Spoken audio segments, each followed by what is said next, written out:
Përshkues të Zëri Diasporës, tani kam kënaqësinë të kam në këtë intervistë edhe Ylli Kallaba, është kryetari i rrjetit Dega në Malzi dhe është posa e formuar në Malzi, na tregon pak a shumë për ngjarjen e kaluar dhe si do zhvillohet tutje. Zotëri Ylli, si u zhvillua takimi juaj me rrjetin në Malzi? Po, s'pari du me thonë që është ndërë dhe kënaqësi e veçantë që t'jem sot këtu mes jush. Rrjeti Malzi ka ardhur më spontanisht se por dhe herë, dhe me thonë, gjithçka ka ndodhur shumë naturalisht. Kanë organizuar një mbledhje të vogël edhe ku kanë qenë shumë biznesmen prej komunës Ulqinit edhe prej Malsis, gjithë biznesmen shqiptar. Ku më dhanë mu nderin mu bë kryetari i rrjetit biznesive shqiptare në Malzi. Du të them që ishte një nder i veçantë sepse Kosova në vite me radhë ka marrë kontribut madh për arsimimin edhe shkollimin e shqiptarëve të Malit Zi. Edhe shpreson që me rrjet dhe nap njëjtin kontribut edhe me kriju njëjtin impakt ekonomik në komunitetet tona shqiptare në Malzi. Malzi njihet si vend i avancuar në aspektin e turizmit, edhe në përgjithësi si kulturë biznesi.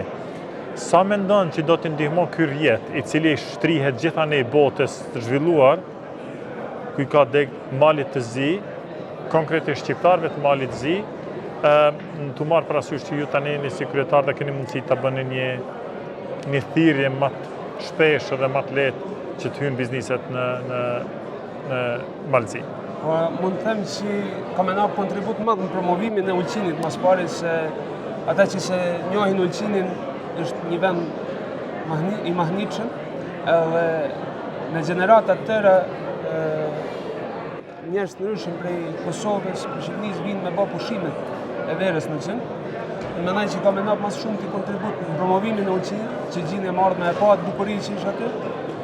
Nëse ne ka më kontribut edhe në nivel të Malit Zi, se ka më ndihmu me kriju lidhje biznesore, të themi, me njerëz të cilët janë suksesshëm në gjithë botën, prej nga Australia deri në Kanada. Kjo për Malin e Zi, që është shumë i vogël, krahasim me vende të tjera, mendoj që është një oportunitet fantastik. Unë shpresoj të keni mundësi ta materializoni. Ju e pat konferencën këtu si u zhvillu dhe dinamikën e konferencës. Çfarë vërejtjesh, qoftë pozitive apo negative, kesh në lidhje me këtë konferencë këtu? Po, biznesi është, edhe pse unë jam i ri, nuk ka shumë që ja kam nisë me biznes edhe e kam trashëguar, mendoj që ka nevojë me bashkëpunu. Bashkëpunimi është fjala kryesore në biznes. Pa pas njerëz nuk mundesh me ecë përpara, pa pas koneksione nuk mundesh me ecë përpara, pa njoh dikën nuk mundesh me i shit diçka.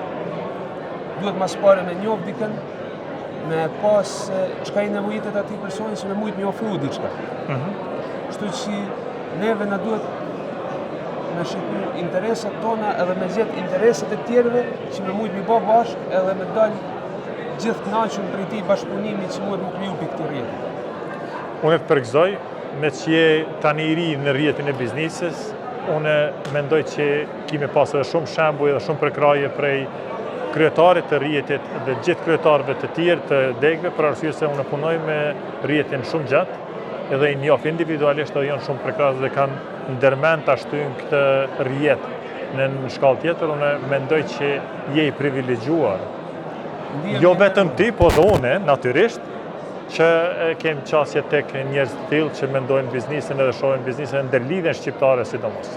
Shpresoj që mësojmë shumë prej tyre se kena rrugë gjatë me ecë dhe kena boll me mësu edhe shpresoj që Zotit na aprin marë, mas pari. Turej sukses.